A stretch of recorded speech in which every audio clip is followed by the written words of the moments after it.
All right, good evening. This is the regular monthly meeting of the Budget Committee of the Board of Estimate and Taxation. Welcome. For those of you who have recovered from last night.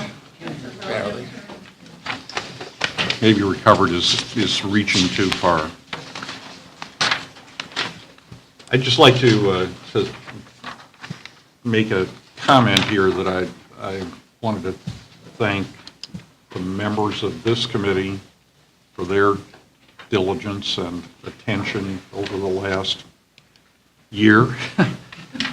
I was going to say few weeks, but it really, we started about a year ago and worked our way through the news as it developed and the process evolved to, I think, a good outcome last night. A lot of things were discussed. There were some very close votes. Yeah. Hard to believe there were two votes that were settled by one. With 5 or 6 abstentions in the same votes. Right, right. So I want to thank the members of this committee for their time and effort and diligence. I thought the group worked well together over the course of the year, and I think if you had asked where we were going to end up at the start of the year, it wouldn't have been where we ended up. We evolved over the course of the year and developed new ideas and learned things along the way from the various parties with which we met, and ended up with a good outcome for the people in the town. We'll talk a little bit later about where we think we want to go, just by way of conversation, so that when we get to the meeting of the full BEP next week, we will have at least talked a little bit about what the alternatives are for making the final decisions about the budget. So with that, the first item on the agenda this evening is Nathaniel Witherell, $225,000 transfer. And Larry, are you going to speak to that or no? He's going to start. Okay, go ahead. Until I get nudged. So Nathaniel Witherell is requesting a total of $225,000 object code transfers. The bulk of that is into the 100s object code, with a smaller number, $20,000 of that 225 into the 600s, which was insurance. Witherell projects, these are based on projected numbers by the end of the fiscal year through June 30, to have a net deficit in the 100s necessitating, and the 600s necessitating this transfer. The other side of it is Witherell projects a net surplus in the categories that we are proposing to transfer out of to cover those surpluses, and or those deficits. And you can see them on the blue sheet, but we are proposing to transfer, we have a surplus in the interest on our bonds from the January of this year refinancing surplus. There's a total of $60,000 being transferred out of that. There's also a surplus in the supply category, split between $100,000 projected surplus in med, surg, and lab, and a $65,000 surplus in custodial and household supply. Those are the projected transfers, or the proposed transfers, to cover the deficits. Larry, anything else you want to? I'm going to say a few things. We're still projecting being several $100,000 under budget this year for cost. Where exactly, we're not sure, but probably not in the 100s, or maybe in the 100s, or we don't want to run out of money in the 100s. A lot of questions have been raised about the overtime, and it was just funny. Today I saw Ray Augustine, the master of budget non-transparency. And I used to laugh at Ray, who put all of the money in fixed charges, and then when we needed to transfer it out, he would bring it into the 100s, 200s, wherever it was. But this year, we've made a big effort to be transparent about our budgeting, and especially about our overtime. So for fiscal year 15-16, we actually spent, I think, $1.15 million for overtime. Is that about right? I think that's right. And the same for And for 16, 17, the year we're in, we're going to spend about 1.273 million. I realize that's a precise number for an estimate. But part of that is due to the $70,000 we spent for nursing training. And Nancy, I'm answering your questions as we go along. And then that just leaves really, and so I think in general, so when you now add the money we have for overtime in the budget, I'm now going to go to next year. For next year, we have 901, plus we have the holiday pay, which is 368, so it's about 1.269 million. It's about comparable to where we are this year, including the $70,000 one-time number. So maybe it's too much. But we need to be careful about overtime for Nathaniel Witherall because the state requirements of having our people, everybody being fingerprinted in Bridgeport has made it difficult to hire full-time people and part-time people. And over the next few months, we need to find a way to see if that's really driving the overtime, if we can get full-time people or not, and we can solve. It would be probably cheaper to hire a taxi cab to drive them to Bridgeport and return than not to have them working full-time. There has to be a solution. It has to be done by the state police, is that it? Is that why it can't be done at the Greenwich Police Department? Right, state Yeah. police barracks. For any full-time, part-time person who works in a skilled nursing facility, and it's really to eliminate people that have any kind of a Oh, criminal no, I background. got it, I just was thinking, I It's thought people could be onerous. fingerprinted at the local police stations. Whereas for the Board of Ed, you can go to the local police district. Apparently, the children are not as vulnerable as the senior people in our society. That's just a gratuitous editorial comment. And so we're on a mission, though, to increase our occupancy, drive revenue, and part of that requires more staffing. And so we budgeted a little more overtime because as people come in, and admissions are not uniform. They tend to come in on Thursday and Friday, sometimes on Saturday. One day we had like 8 admissions, the next day 4. That drives nursing costs up because you need more people to take care of them. So all of these things are budgeted in a way that we think is more prudent, that's going to help us drive the revenue. If we don't use it, we return it. Every year we've returned the money. And I don't want to keep making that point over and over again, but we don't waste money. We try not to waste money. And over the next year, I'm going to focus more on what is, in fact, the optimal mix of staffing between full-time, part-time, and overtime. You know, should we, and in a nursing home like Nathaniel Witherall, you just can't go and hire a part-time nurse off the street. You could, but it doesn't work very well for us because part of what makes Nathaniel Witherall successful is familiarity of the staff and the patients. And we look for some kind of continuity. We're not interested in one-time people. I mean, you don't get one-time people even unless they've been fingerprinted. I just want to make sure I get to all of, and then the last question that Nancy asks is, will there be savings in the med lab surge if it's down this year? We'll see. You know, if we have more patients, it drives the costs up. And having more patients, I believe, is the secret to continuing success. So I'm interested in more driving the top-line revenue and decreasing the deficit than anything else, because we seem to be able to control costs pretty well. I probably talked too long. And then I'll answer the last question about, so in the fiscal, and Roland, I need your help here a little.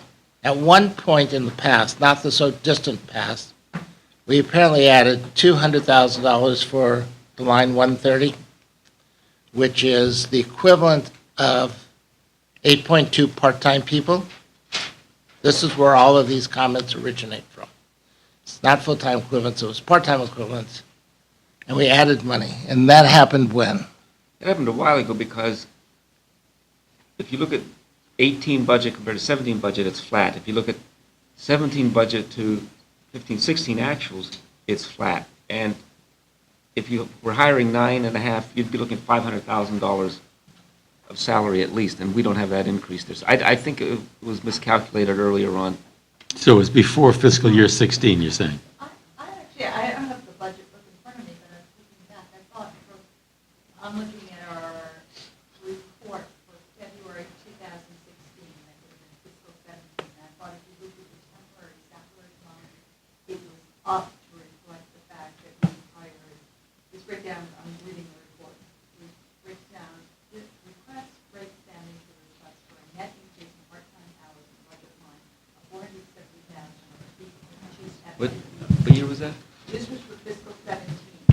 This year, Now, I we're have, now- I have this year's budget book, and the numbers are what Roland says, that the fiscal 17 budget is, Temporary. for temporary salaries, is 3.4 million. 18 budget is 3.5 million. 16 actual is 3.3 million. So, But But you're talking about fiscal 17 when we actual. applied- When we approved fiscal 17 versus budget fiscal 16, there was an increase, I have to go back and look at, there was an increase, I believe, in the temporary salary account to basically increase temporary salaries because of the fact that we were told by increasing part-time, we could reduce the overtime.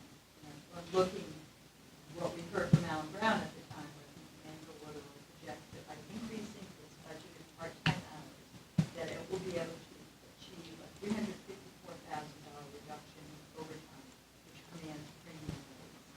So this was going back, and I think what people were focusing on was sort of, given that we had approved in fiscal 17, a increase in part-time, which was supposed to reduce the overtime, why was that happening?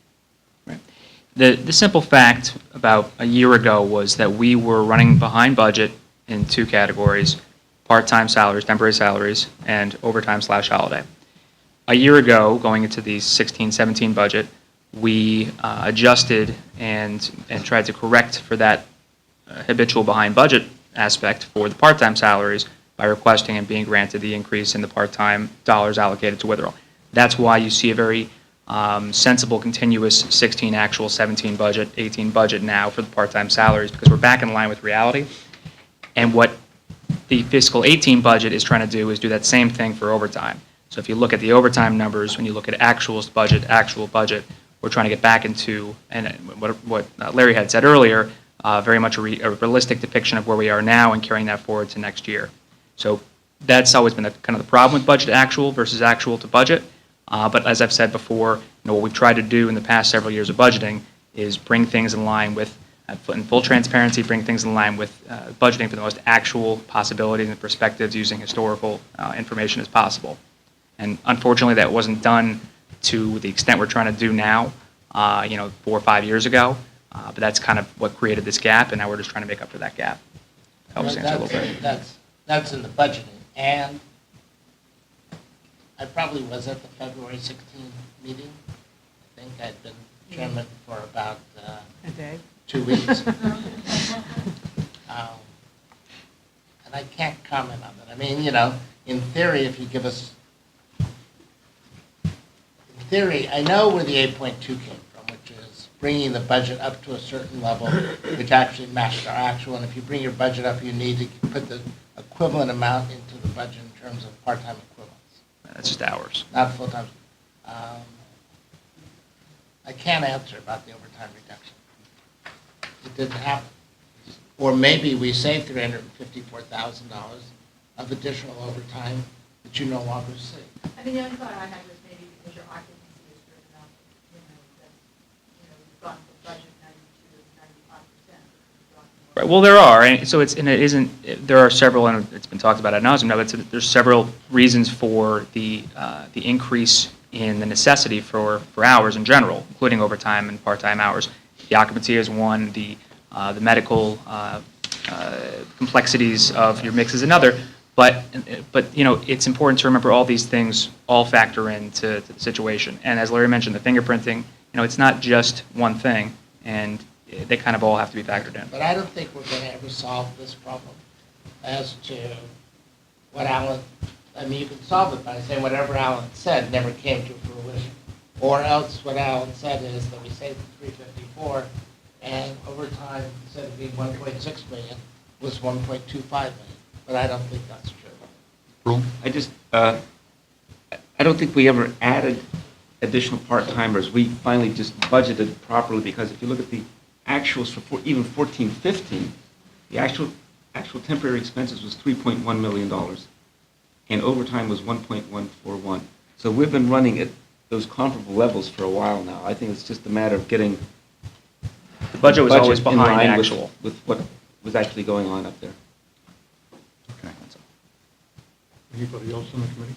I was just going to ask a small technical question. Why is the interest on bonds, where you're taking it from, separated in two different amounts, 20 and 40,000?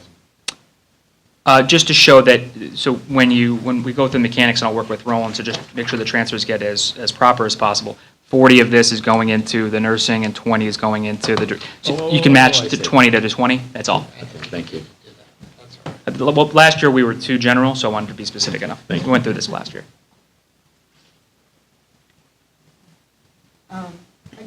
Larry, I was a little confused on the numbers you were giving in terms of the overtime. You talked about spending $1,270,000 this year, is that what you said? Yes. But 273. where, does this add up then to $1,270,000 basic, or am I missing something? I looked at the budget book. How do we get to a number that supports? Well, remember, when we don't charge any money to holiday pay.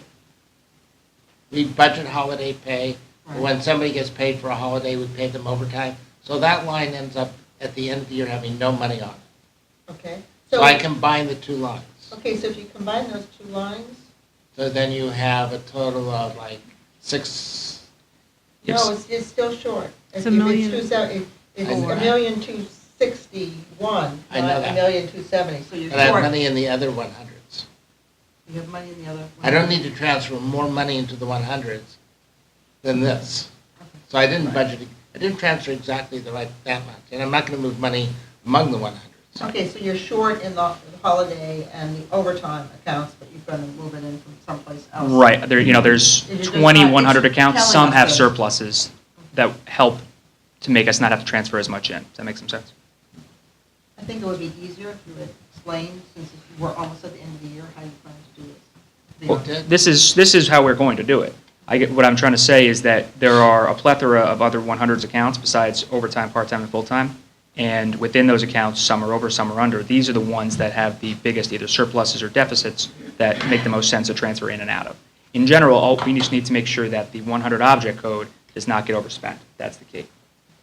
And then on your insurance direct, can you explain what's happening there and why? I mean, 20,000. Sure. That's very simple. So, we budget that line item, obviously, in December and January of a year ago. We get from, at least last year, from Ron Lally, in June of each year, we have our premiums finalized for the full fiscal year. So last June into July, we had the actual premiums came out, and they were $20,000 or so ahead of what we budgeted. It's just an actual, and I think this year was because of some extenuating circumstances that drove up the premiums all across Connecticut, so the prices went up across the board. But we get all of our direct insurance. That's malpractice from Ron. He sources that out and gives that to us. Okay. So I think in part what was inferred in the meeting last night was the members of the RTM saying your, I'll call it your shortfall that's being filled by the town is getting smaller and smaller in the last few years.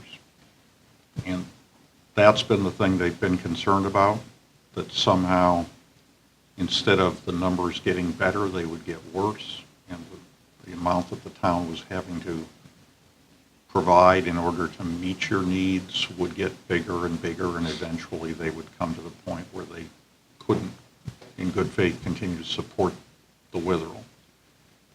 And at least for the moment, in the last couple of years, and in the budget they've just approved, they're comfortable that you're getting better instead of getting worse from year to year, and the amount that the town is having to provide to support is getting smaller, and you're doing better in the last few years than you had thought you were going to do when you put the budget together. And so they're comfortable with that, and I think that's where we want to be. We want the RTM and others to be comfortable that the operations of the Witherell are getting better and better from a management point of view and less expensive for the taxpayers. I didn't hear them saying last night that the town would never provide some level of support on an ongoing basis, but they're comfortable that the numbers are getting better each year, and that's And the part what that we I want didn't to say see. last night, but I'm saying now, is that we provide services to 900 families in Greenwich or thereabouts. So we have 650 admissions, and we have about 240 or 250 long-term patients over the year. So, and for those families that actually have someone at Witherell, it's a very valuable benefit, because it's when they're at their most vulnerable, it's when life is most difficult, and people are very appreciative of the fact that we offer such a fine nursing home. Good. Sure. I just, because there seems to be this confusion here, I just pulled up last year's budget book online, and for Nathaniel Witherell, under the full-time equivalent, it does show that it goes from 58.40 to 66.50. Under part-time equivalents. Right, so Just wait. Part-time positions Right, by department and. under part-time FTE equivalents. FTEs, full-time equivalents. And so that resulted because These are the HR, part-time people, but it's full-time equivalent. of part-time people. Right. Because HR said if you're going to be spending this much money, you need to reflect the change in the organizational chart to add the 8.2 people. Whether or not you've always had the 8.2 people didn't matter. This is the money, this is the part-time equivalents, and that's when they added the people. Okay. Thank you. Thank you. You want to go ahead and vote on this now? Sure. Sure. Uh, So I'll move that we approve for Nathaniel Witherell, NW2, a transfer for $225,000, personnel services and insurance, and routine. It's routine's fine with me. Okay, routine. I'll second that. Okay. All in favor? Aye. Opposed? Okay. Thank you. thank you very much. Thank you. Congratulations. And you survived another year of the budget process.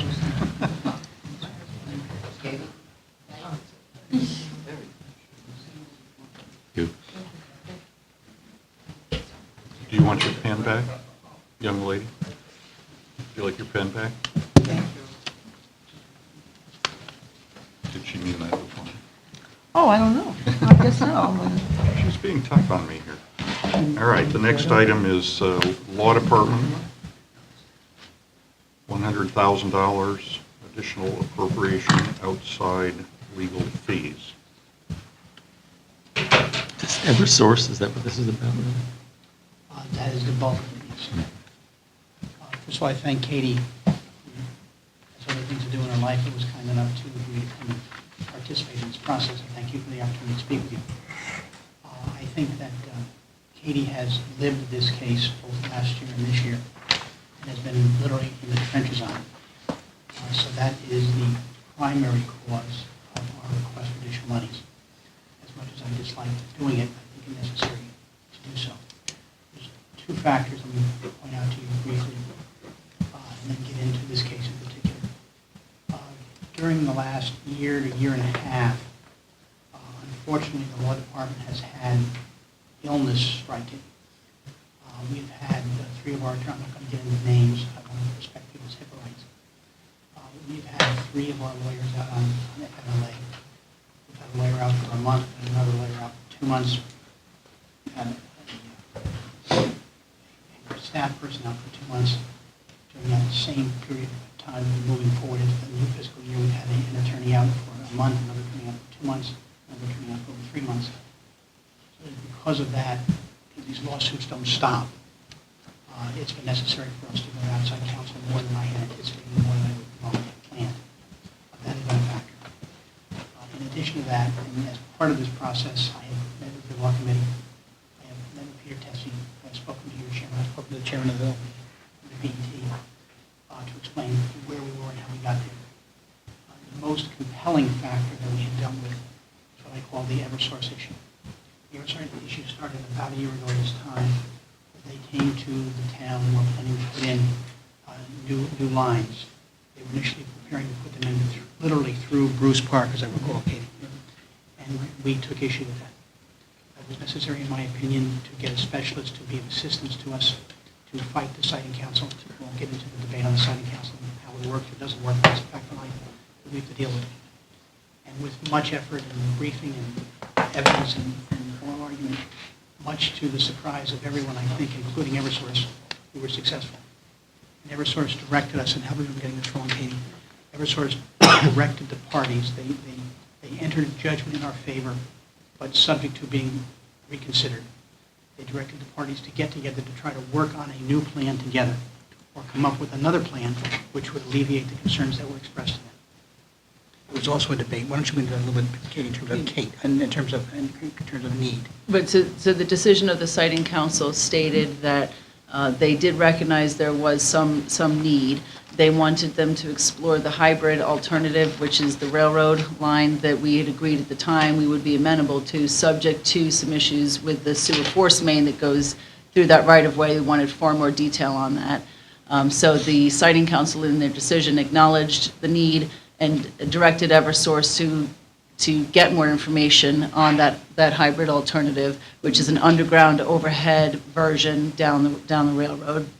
But at the same time, they also directed them to work with the town to come up with a favorable solution. And the third piece was to look at alternative energy sources, which we've been pursuing. Denise Savage has actually been heading that up. So we did just that, and we met with Eversource. In fact, the small group of us even went to Hartford once, and we came up with what we thought was a very good alternative, which happens to go through the park, but in a very different way than had been originally proposed. The original proposal was for $140 million. It involved going underneath ball fields, underneath water bodies. It involved directional drilling, which creates a lot of slurry. And once the council says, yes, you're approved for this, they have the right to take down any tree that's in their way. I mean, just an inappropriate route. Furthermore, the circuitry that they wanted to use was what's called high-pressure fluid-filled lines. We were not at all in favor of the fluid that they were using, considering it goes by the playground and considering the environmental issues that would arise should this pipe burst, which they do with some frequency. There's a issue that they're dealing with in Boston right now, as an example. So what we said we would agree to is a line that is that type of voltage, so a transmission alternative that would go through only the roadway in Bruce Park. And it would attach to the I-95 bridge, which they had originally claimed they didn't think the DOT would permit them to do. It looks like they've now been able to gain that approval. It would go through the roadway. It would go along Woods Avenue, so we'd be able to manage the traffic. It would be of little impact, relatively speaking, to the neighbors there. The bridge crossing, which they had originally proposed to go under the water, we come up with a concept of a pedestrian bridge that they could attach the circuitry to, so that if any work or issues were coming up on the vehicle bridge, that wouldn't interfere with what they're trying to do. And then it would go along its way to the substation location. The other big difference between these plans Was it all going to be still a fluid line? No, Okay. and that's the big issue. It's a dielectric line, not the fluid filled. I'm trying to look like I understand what you're saying. So the basic gist of it is the route is very different. One's through parks and water and whatever, and the other is not. It's through the roadway. The pipe type The circuitry is different, and the other major difference is that the substation location would be different. So originally, they proposed an open-air substation, which is still part of the hybrid route, by the way, the railroad route. They proposed that substation location at Pet Pantry. We're very, very much against that location because it's located next to the Air Gas Company, which has, which we believe to be a serious safety threat. Yeah, so if you just Google substation fires, you can, it's not enjoyable to think of what could happen there. So the substation that we would like them to pursue is a much smaller substation, which they can do with this other type of circuitry across the street at the vacant pole yard. So it's not next to Air Gas. We did notice the neighbors in that area, many of which, by the way, are businesses. There are some residences, but there are businesses. But the key thing is it's smaller, it's enclosed, and they've agreed to architecturally handle this so that you wouldn't be able to see what it is from the outside, which is not something they've agreed to do on the other side of the road. So you can see the differences. And the other key thing about the railroad route, as I mentioned before, is there's that sewer line there, and if you recall, the town is under the consent decree, so it's serious issues that were raised while the hearing was still open. So at the time that we had said we would rather go down the railroad than we would through the original park scheme, someone likened it to, would you rather be hung or would you rather be stoned? So at the time, we said, well, we'd rather go down the railroad, reserving, of course, the right to let's see what you're doing through that route. And we only really found out what they were going to do on April 21st, where we finally saw the plan and learned that these 150-plus tall poles that are needed for an overhead scheme would be as close as 3 feet to the sewer force main, which we don't find acceptable at all. That process that took place around the end of last May or thereabouts, the very end of the fiscal year, the decision was made that we should fight it, and we did. It cost us out of pocket about $140,000, some piece of which we were able to get back. I had been hoping that maybe this process would be a little bit simpler, a little bit easier, and quite frankly, a little bit cheaper. I have spoken, I know Katie has also spoken with David Ball, who's the attorney that worked with us previously, spoke with him as recently as this morning. It is his belief, as a matter of reality, that the motion for reconsideration will probably be granted. That's his opinion. And we will probably get into another lengthy process, which would involve evidence, which would involve briefing, which would involve experts, which would involve the same lengthy process that we went through previously. Much to my surprise, and contrary to what I've said to your board committee, I did not think it would be as expensive as it had been previously. He suggests to me, and I'm not holding him to it, because it's still very early. We've got to see what the citing council does. This is his opinion as to what will happen.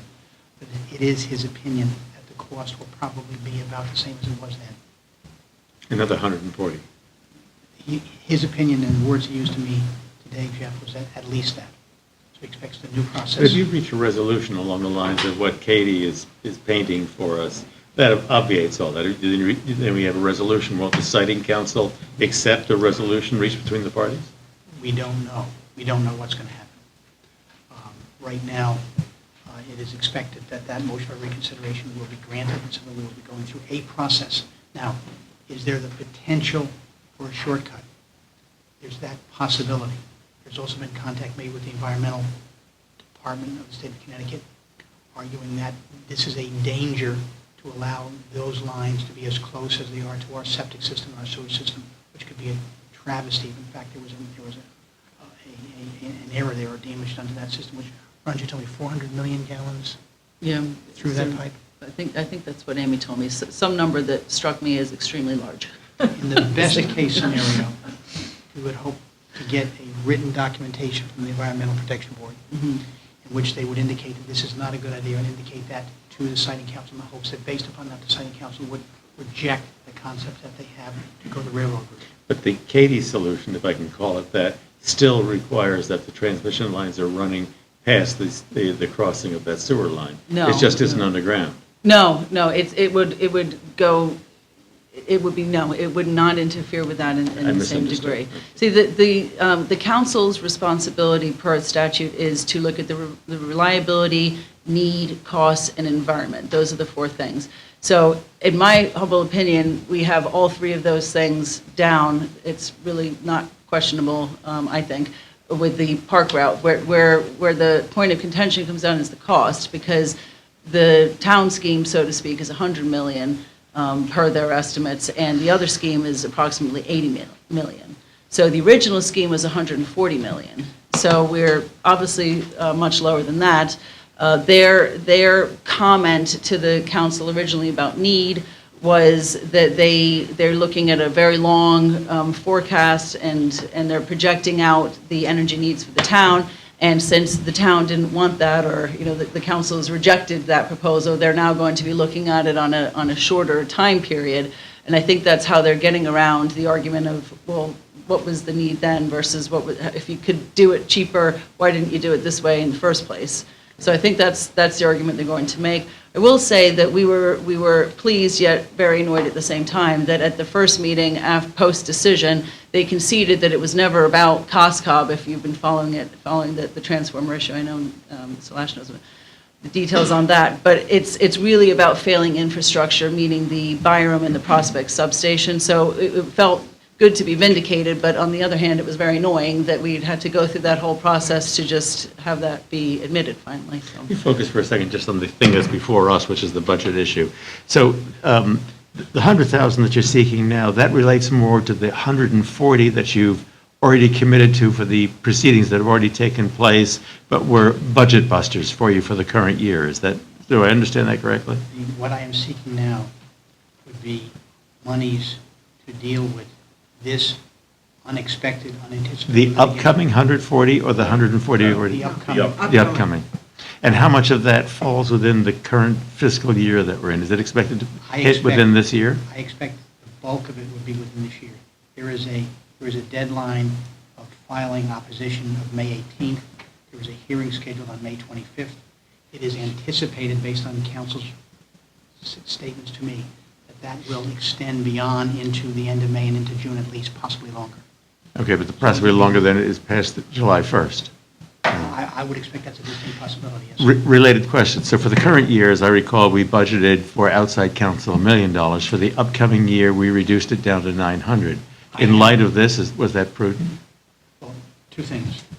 Number one, in light of this, for the current fiscal year, I did not know that it was in the works. This is something. No, I'm not faulting you for that. I'm only wondering about the prudence of the fact that we've scaled down the budget for the upcoming year by $100,000 compared to what we budgeted the current year. If you go back and look at the history of outside counsel over the last several years, it has continually come down.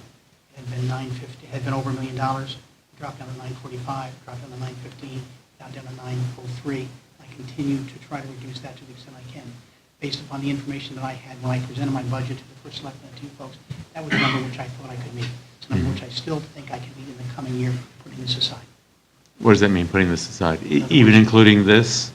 If we fund If this you fund this for the current year, fiscal year. you think you're all right with the sum that we budgeted for the upcoming year? Yes, sir, I do. Okay. My trouble is that based upon what I have heard today, based upon what counsel explains to me, he expects will happen, $100,000 which I had requested would be too little For the current year. for the current fiscal year. So the two things going on.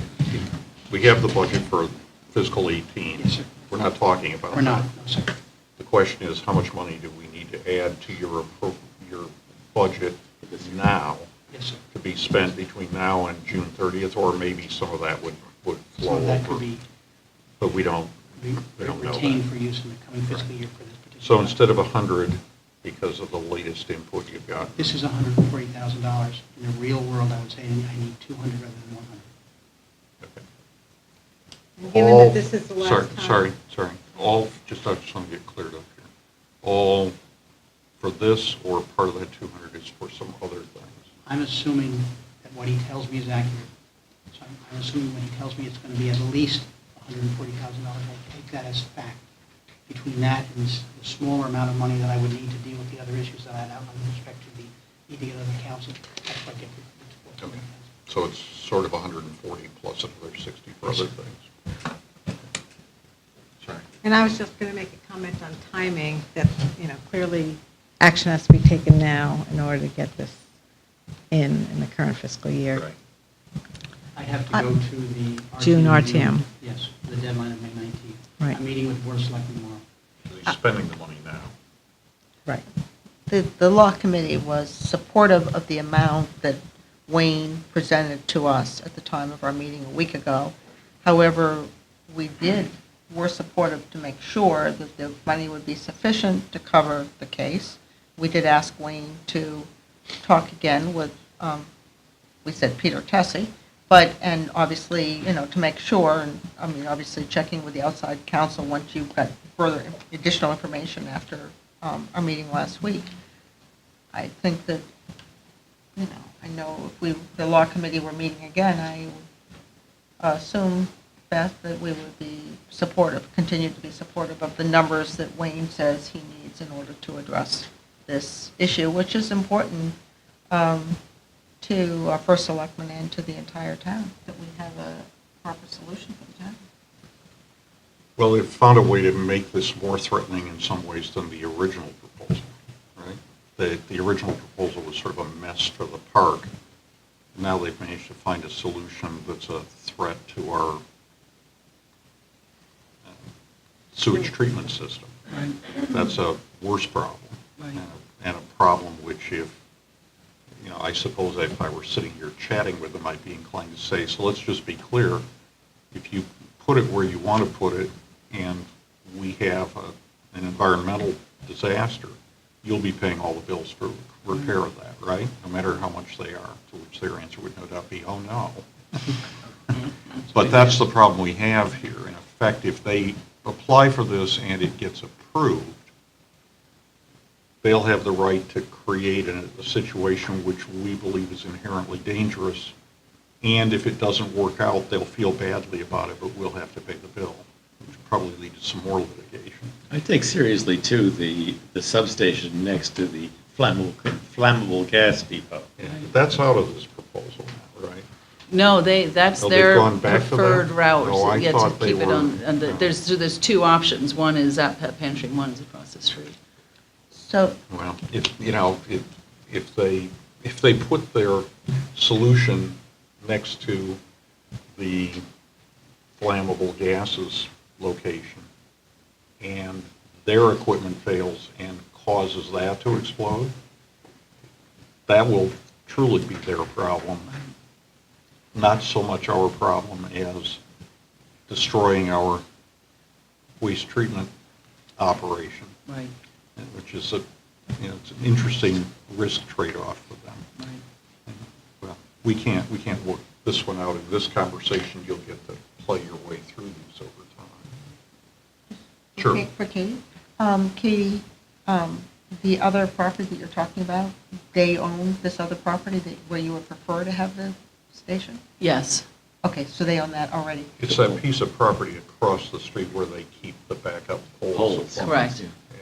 And then the other question I have is, I heard something about the height of these poles and how far, the visual impact of them along this route.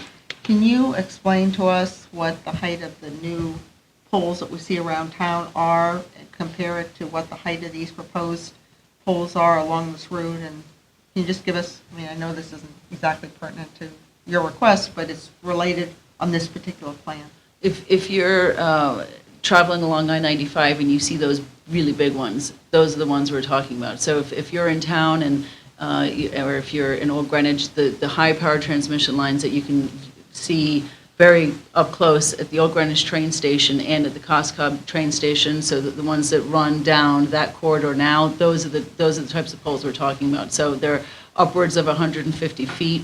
In one area leading out of the Coscob substation to get over to the railroad, it has to get up and over I-95, so that's going to be upwards of 200 feet. And their last pole terminates in the neighborhood of Morgan, Manhattan. They had agreed previously that they would have it as east as possible so as to not impact visually the downtown, as we made lots of comments about that. And then they would start going underground from there.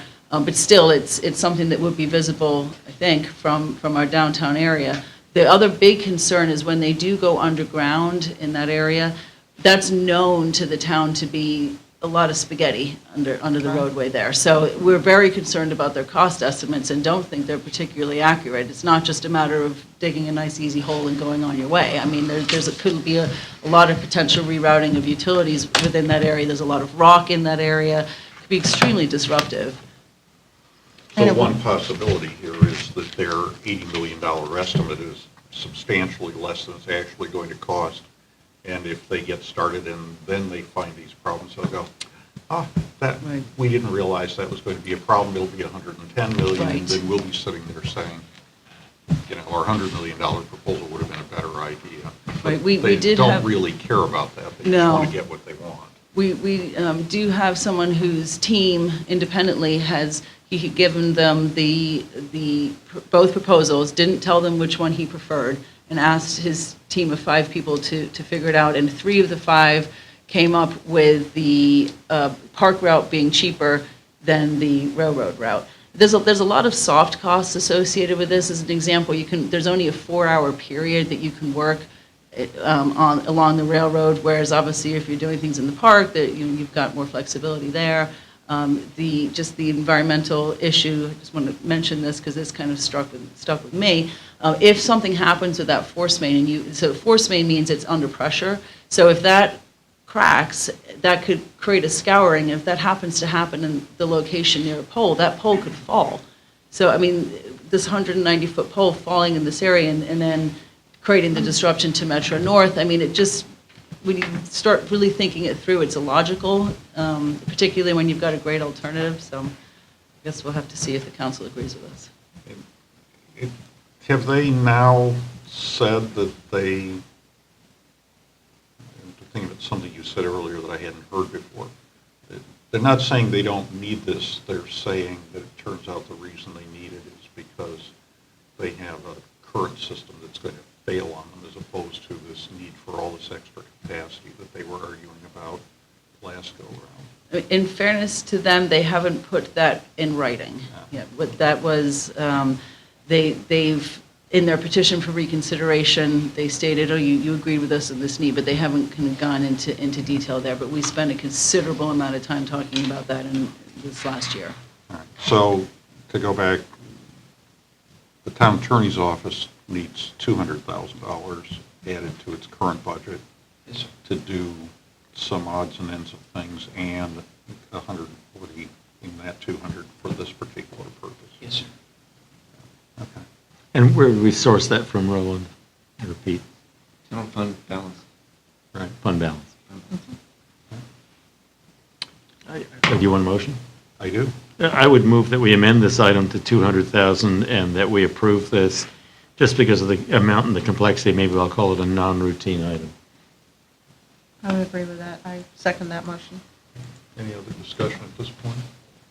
So we'll, without objection, then we'll send this on to the full BET, and we'll see how this evolves over time. I guess I'm sure you'll discuss this from time to time with our law committee, and maybe from time to time we'll have to ask you to come back and bring us up to date. Okay. Thank you. Thank you, thank you both. Need any other money for anything else while you're here? Are you giving it away? Roland, he just... I was born at night, not last night, so I'm happy. Last night today. Yeah. So- Today. All right, Yeah. thank you very much. We know where you were Should last we- night. Should we move into executive session? Yeah, we need to do the... So I other things. motion that we move into executive session Second. to hear a settlement discussion. A case in litigation, settlement. Yeah. I'm pretty sure I can make this. I had asked that we give ourselves an opportunity to discuss the budget vote from the RTM meeting and talk just a little bit about mill rates. Okay. The math is pretty straightforward. It's almost as if we had planned it. The amount that was, well, we didn't. The amount that was, by which the budget was reduced from what we had is exactly a reduction in the mill rate increase of 0.5%. It would take it from 199 to 149. And, you know, we could decide that we still want 199, that we think that's prudent, and thank the RTM for its thoughtful effort, and 199 include the BAA adjustment? no. No. No. The thing about the BAA adjustment is, we have that adjustment, and then we have a bunch of other adjustments that are going to occur after we voted on the mill rate. So I would suggest we do the calculation the way we've done it and just treat it as 149. But obviously, that's subject to the discussion at the full meeting. Well, I will add, though, the BAA adjustments have occurred. We've signed the grant list. But I think that we should give the benefit, 100% benefit of all of the RTM reductions last night in the operating, which is the 50 basis points, to the taxpayers. And so I would be very supportive in terms of lowering the mill rate to 1.49% increase in the mill rate. So here's the conversation. So we don't know what fire is going to do, and the outcomes with that could be a savings of nearly $1 million, or maybe it could be a savings of nothing at all. They picked a number of $1,750,000. Of that $1,750,000, $1 million theoretically relates to the police and nurses. So we're left with $750,000 of shortfall, or maybe less, I don't know, because I don't know whether they'll go or when they'll go. If we set the mill rate at $1,049,000, then, I'm sorry, at 1.49%, is what I meant to say.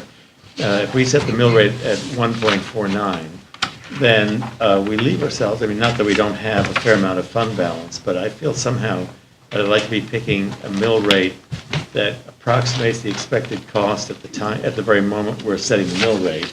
And I'm not sure that taking a zero risk on that $750,000 is exactly a fair reflection of what I think is likely to happen on fire.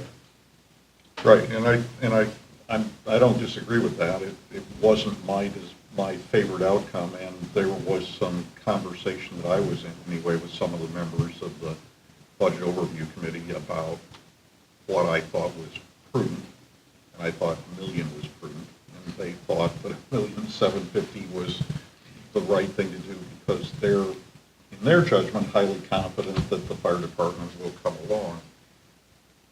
You know, we have until the full meeting of the BET to sort of sort this out among ourselves.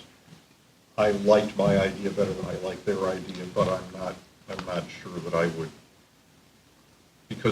that I would fight them on this and just leave it at the $1,040,000. Me doing it, the 1.49% change. There are other things which will, as I said, that will get surfaced between now and June 30th as we wrap up the year. And one of them is the one that Ms. Tarkington has already mentioned, so we still have some room, and the world won't end I'd like to add a footnote to it, and that is in negotiation with the firefighter. I mean, this may not be a big deal. I'm actually going to look towards Mike because Mike has pretty good experience with the union agreements and the like. To have passed a budget which puts no funds in the budget to pay for the firemen staying in Cigna, I don't want to be communicating to the firemen, you have us over a barrel because we haven't appropriated the funds to cover the Cigna. Whereas conversely, if I appropriate the funds to cover the full cost of Cigna, I'm boldly saying to them, we're all set to pay for it if you people are big enough horses' asses to go ahead and pay a lot of money for lousier insurance, et cetera. And so, I mean, maybe it's not a big point, but for me, there was a small second reason for wanting to appropriate those funds, and that is to take a little more aggressive posture in the negotiation with the firefighters. Well, 99 firefighters or 90 firefighters, 229 RPM. I'd rather transparency and what I think the RTM is expecting the mill rate to change by their actions, I'd rather match that. If the day comes and they need an interim appropriation for not fixed charges. Oh, yeah, we got plenty of, whatever, I understand. we go to fund balance. And by the way, if that happens, as much as we all talk about interim appropriations, that fosters maybe the right conversation at a different time for that purpose. There's always things in the budget, but to me, they're expecting I don't know, maybe it was exactly at 1.49, but they were expecting that to come down from the 199 by that healthcare and those two other numbers. And historically, I can only tell you, when I got on the BT, people said, look, when the RTM is expecting, we built up a great relationship with them. I think a lot of things that this body supported, that maybe Budget Review Committee was not in agreement with, but I think the RTM went with us on our recommendation. I think they expect us to follow that 1 point, whatever the math works out. Just to add to that, clearly we can get more information on what the precise numbers are for police and nurses. We know that we've been using about 1 million. It could be a slightly different number.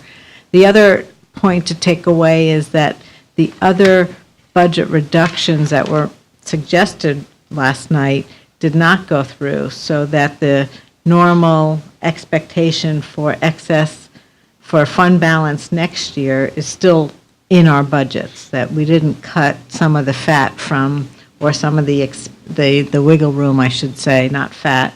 But keep working on it. Keep working, all right, I'll come up with other words. But anyway, Somebody turn off most the mic. of our departments, Who's on the budget committee next year? I'll go back to the philosophy that you don't want to give a department a budget the exact dollar amount they think they're going to expend, because it doesn't give them the ability to respond to emergencies that might come up. And so those emergency funds are still within each department's budget, and the ones that are not spent at the end of next year will come to fund balance. So we have the normal contingencies, or the normal expectation for fund balance changes by the end of next year. So that can kind of balance out what we may not have funded in a budget line at the start. Just another way to think about it.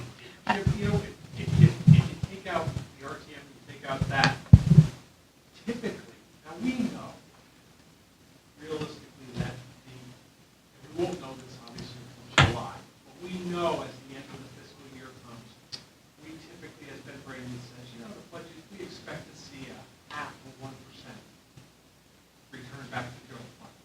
We know as we are reducing, we know that number might not be as high this year, but we never program that into our budget. So if we're thinking, I don't know, what's the normal number when that comes back? I forget. And spending 6 to 8 million. Okay, so if we're expecting 6 to 8, we may only have 3 or 4 this year. So, but we don't know that. So Still 1%.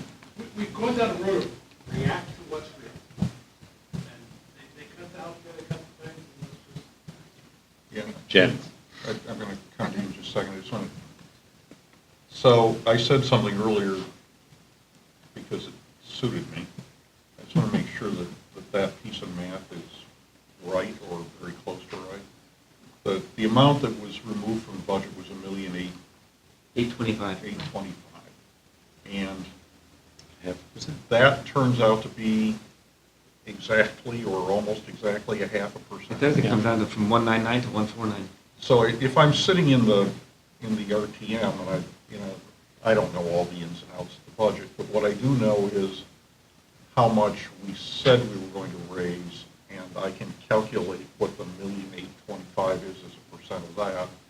You're saying it turns out to be 0.5%. So I think to the point that Mr. Mason was making, if we then reduce the increase in the mill rate by 0.5%, we're being as transparent as we can be, given that we don't know all the numbers and won't know some of them until the year has closed. Go ahead. So what I was just going to say was just, you've said a lot of it, Jim, and Mike said it, but I just wanted to clarify for the public that in terms of the deletions that they had from the budget last night, what impacts the operating budget and the mill rate is the reduction in the healthcare and also the reduction in GEMS, and that is $1,825,000. What doesn't impact the mill rate directly, but only indirectly at a later date, is the reduction in the fire study, because that was in the capital plan, and that would have been financed by debt financing. So I just wanted to make sure that, for transparency, and the RTM, if they're watching, that they understand why the number is $1,825,000 and not necessarily the total of what they took out of the budget.